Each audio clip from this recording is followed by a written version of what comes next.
I want to share a video with you that was from the sheriff of Kenosha County in 2018, calling for some racist stuff.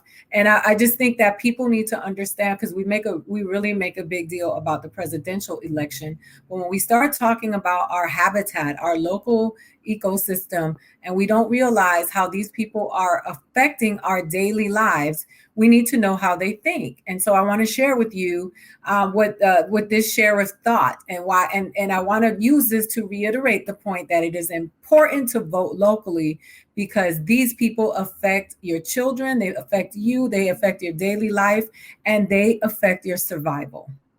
I think society has to come to a threshold where there's some people that aren't worth saving. We need to build warehouses to put these people into it and lock them away for the rest of their lives.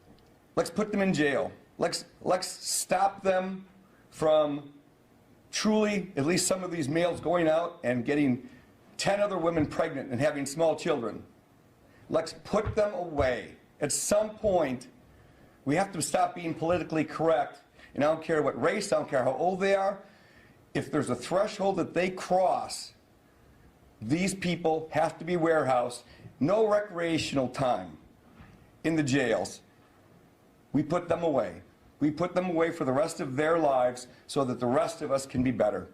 This is what I'm talking about when it comes to local government. These are the people that we vote for or don't vote for when we don't vote, and end up in office as a result of us not voting. And when he is talking about what, people say very racist things, and then they'll say, I don't care what race they are, but you know what they're talking about. You know what? Oh, we know the dog. That wasn't even a dog whistle. That was a bullhorn, yeah. Right? And this is another, and I failed to mention this because I think it's important, because what ends up happening in a lot of African American communities, and I urge folks to do this, right? When a police pulls you over, when a police is patrolling your neighborhood, go outside and ask them, where do you live, officer? And 9 times out of 10, you're going to hear that officer say someplace that's not that community.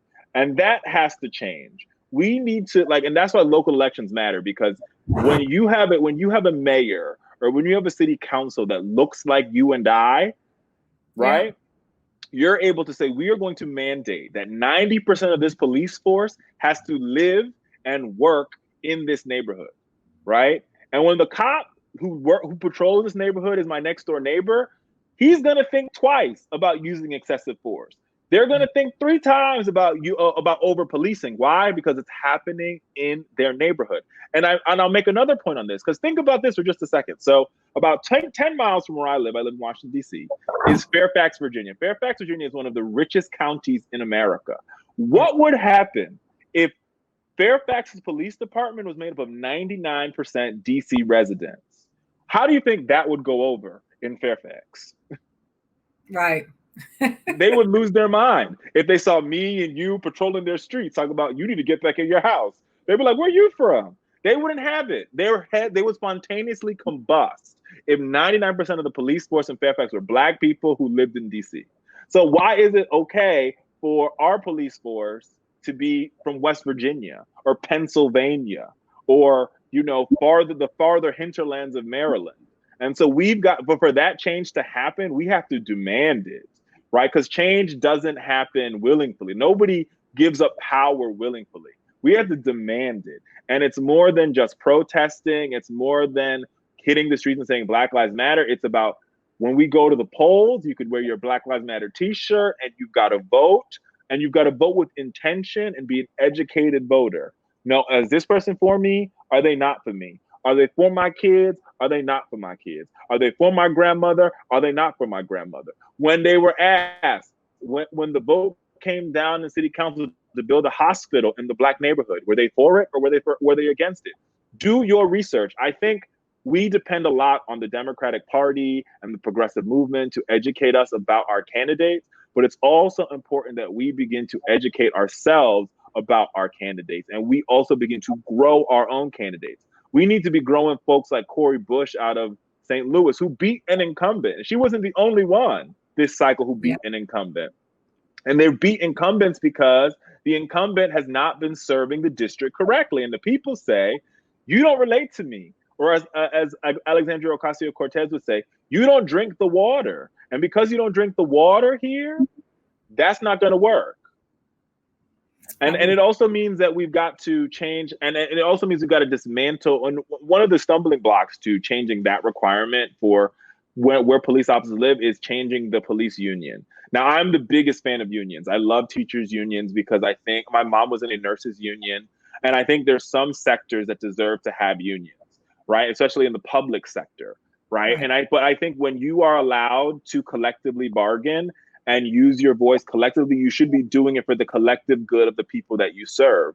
And what you find with teachers' unions and nurses' unions is 9 times out of 10, when they get in a fight, they're getting in a fight for their students or for their patients. When my mom got in a fight growing up, it was because she was a NICU nurse. It's because there were too many babies in the nursery and there was not enough nurses, which is a danger to everybody, right? When teachers decided, for the past 3 years, when teachers decided to walk out of the classroom all across this country, it's because there were too many kids and not enough educators. They didn't have up-to-date textbooks. They were working in deplorable school conditions. That affects the students. When police officers get in a fight, it's to protect their own and to cover up for bad cops. And so police unions have to go because they do not look out for the best interest of the people that they're serving. And I think I believe in public sector unions when they serve the best interest of the people. The postal workers union, what they're fighting for, that's our best interest. They want to deliver the mail on time so that we can get our letters, our prescription drugs, our packages on time. That's for us. The police don't fight for us. They fight for somebody else, themselves. And that's different, and they've got to go. Yeah, and they're also fighting for our voting ballots to come in. That part. That part. And that's a worthwhile fight, because I'm pro-union, but I'm not pro-police union because they fight for themselves, and I'm against that. And all the other public sector unions that I've worked with, that I've had the privilege to fight alongside, they always understood that if we are a public sector union, we're fighting for the public good and not police unions. They fight for themselves, and they literally demonize people who look like me.